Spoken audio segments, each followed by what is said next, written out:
Hej og velkommen til min præsentation af vores spil, Vild med Historie. Vi har, som kan ses på skærmen, valgt at tage udgangspunkt i et spil, som hedder Cranium, og brugt kan man sige, ideen bag det med de her fine cirkler, som man skal igennem. Og som man kan se, så er der forskellige farvede cirkler. De starter her på den lilla, som er sådan en yoga kategori. Der kan man altså frit vælge mellem de andre kategorier. Den røde, det er gæt og grimasser. Der har vi fat i det kinestetiske og kropssproget altså. Den gule, det er faktaspørgsmål. Den grønne er det med det auditive, altså med tale, men den hedder 3 ud af 5. Den blå er det taktile, henvender sig til det taktile, og der skal de modellere noget med modellervoks. Jeg kommer lige ind på senere, hvad mere præcist eksempler på, hvad spørgsmålene kan være i de forskellige kategorier. Som også man kan se, så er der 4 hjørner. Der er middelalderen, som de starter i. Så bevæger de sig ned i oplysningstiden, over i industrialiseringen, og så slutter de af i det senmoderne samfund. Og man kan sige, at vi har valgt de her 4 emner, nogle forholdsvis brede emner, da det er dem, vi ligesom har arbejdet med igennem året. Og derfor synes vi, det giver meget mening i form af, at vi anser det her som en form for evaluering. Det gør jo også, at man har fri mulighed for at ændre de her, hvis man som lærer har haft nogle andre temaer eller emner, man synes er relevant at inddrage i spillet. Så de er ligesom lidt muligheder. Man kan sige, at alle starter i middelalderen, heroppe i start, og bevæger sig så rundt. Og den første, det er en joker. Så der kan man vælge frit, hvad man vil af de 4 forskellige farver heroppe. Man kan sige, at vi har jo valgt forskellige læringsstile, og det har vi gjort med baggrund i, at vi ved, at forskellige læringsstile er ofte præsenteret eller repræsenteret i klasserne. Så derfor mener vi, det er vigtigt at have forskellige læringsstile med.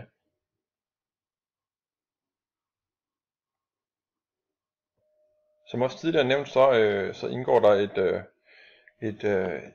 altså vi har påtænkt det som et evalueringsværktøj til det, man ligesom har arbejdet med i løbet af året, og i og med, at der også er det her med, at man egentlig konkurrerer om at komme først, så er der jo også det giver også en motivation for eleverne, det her konkurrenceelement. Ydermere så er der også den her opfriskning af det, man ligesom har arbejdet med i årsplanen, og mange af spørgsmålene, som også jeg kommer ind på senere, kræver af eleverne, at de reflekterer og formulerer sig altså nuanceret omkring det, de har lært. Altså, det er ligesom en forudsætning for at kunne få point og rykke fremad. Det samme med indholdsbegreber, for noget af det, de har arbejdet med tidligere, kommer det til at skulle forklare for sine elever, eller sine andre eleverne fra klassen. Og det kræver altså en hel del tankevirksomhed.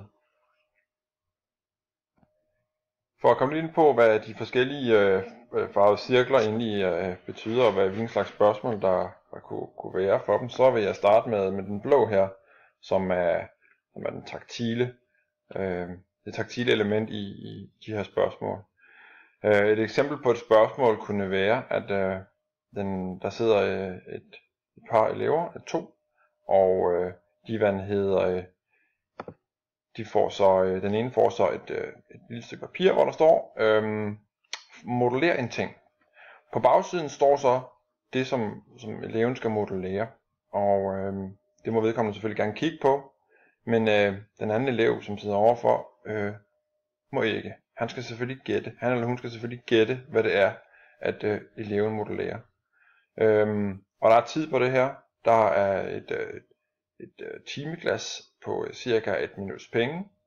Og så gælder det så om ellers for eleven om at modellere den ting eller begivenhed, som står bag på kortet.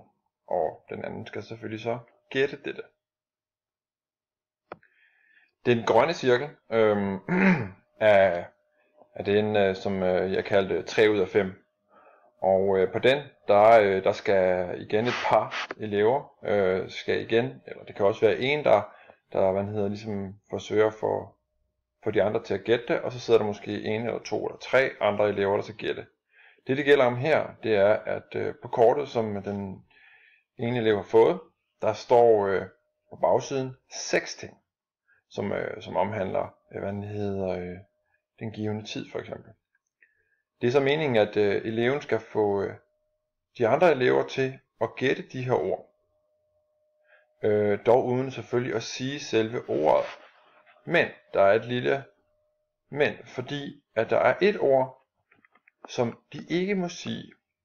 Altså det vil sige, der er et ord, som ligger sig meget op af de andre, og som man måske har tilbøjelighed til at sige, men som man ikke må. Det er sådan en lille benspænd for, at det skal gøre det lidt mere interessant for eleverne.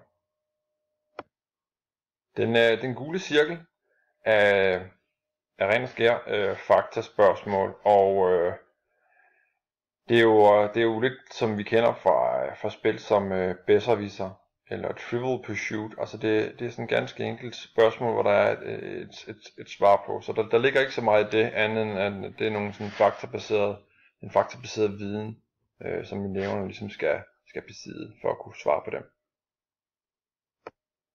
Og den røde, den er jo, altså man kan jo populært sagt kan man sige, at det er en gættergrimasse. Altså det er op at stå. Det er ud at bruge sin krop. Altså simpelthen bruge sin krop til at forklare et element, en person, en begivenhed, et eller andet fra de her perioder her.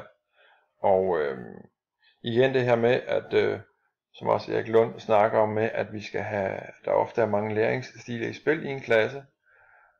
Så derfor så mener vi også, at vi favner sådan forholdsvis bredt her ved at have en hel masse med. Den sidste har vi været inde på, den lilla, det er, hvad den hedder, yoga-cirklen, som egentlig er frit valg. Altså man kan vælge, hvad man vil. Skal det være en rød, gul, grøn eller blå kategori, man godt kunne tænke sig et spørgsmål i. Så man så ellers, når man ellers har svaret på et spørgsmål korrekt, for eksempel hvis man starter her fra start, og man har svaret rigtigt, så får man terningen om at slå, og på terningen der er ikke øjne, men der er farver. Så det vil sige, at du kan måske slå en grøn, og så rykker du hen på grøn. Du får så først dit spørgsmål, når det bliver din tur igen. Altså man svarer på et spørgsmål, man får et spørgsmål, så svarer man på det. Svarer man rigtigt, må man rykke videre. Og får så først sit spørgsmål, når det bliver ens tur igen. Til slut, så er der jo en af eleverne, eller måske hvis de spiller i grupper, der når ind til kongekronen her i midten, som er det sidste felt. Og det man vil betegne som måske målet for spillet. Når de lander herinde, så er det de andre spillere, der skal vælge en kategori. Og her må man jo selvfølgelig gerne være lidt strategisk og spille måske en af de kategorier ud, de har haft svært ved. Det er man selvfølgelig meget velkommen til, det er en del af spillet. Man kan sige, hvor meget lærer eleverne egentlig af sådan et brætspil her. Men vi har jo også, altså vi har forsøgt at sætte nogle tegn på læring op. Altså det kan være lidt vanskeligt, men altså det som vi arbejder ud fra, det er at hvis eleverne de deltager aktivt med for eksempel at modellere, forklare ord og dramatisere i vild med historie, så kan man ligesom sige, så viser det en eller anden form for forståelse for det de har haft. Ydermere så kan man sige, at hvis de formår at have nogle faglige begreber og bruge nogle faglige begreber i spillet, det viser også en forståelse, og det skal selvfølgelig være fagbegreber, der knytter sig til de 4 områder her. Det samme er det her med, at de aktivt diskuterer og reflekterer over de spørgsmål og opgaver, de får undervejs. Det viser også en læring hos eleverne. Man kan sige til slut her, kan man sige, at selvfølgelig er det meningen, at eleverne skal lære noget med at spille det her spil, eller i hvert fald få genopfrisket noget af den viden, som de har tilegnet sig i løbet af året. Og der er selvfølgelig noget, der vil ligge mere fjernt, på grund af rent tidsmæssigt, det er længe siden de måske har haft det. Men man kan sige, at vi mener, det er et spil, der ligger op til, at det skal også være lidt sjovt. Altså, der er nogle elementer i det, som egentlig, man kan sige, vi tilgodeser mange læringsstile, som der må være at finde i et klasse lokale. Og det synes vi lægger op til, at eleverne skal have det sjovt, når de går igennem hele den her vej her fra start og så over til kronen her. Så vi mener selv, at det er en fornuftig måde også at evaluere sin undervisning på. Det var alt, hvad jeg havde at sige. Tak fordi at du lyttede.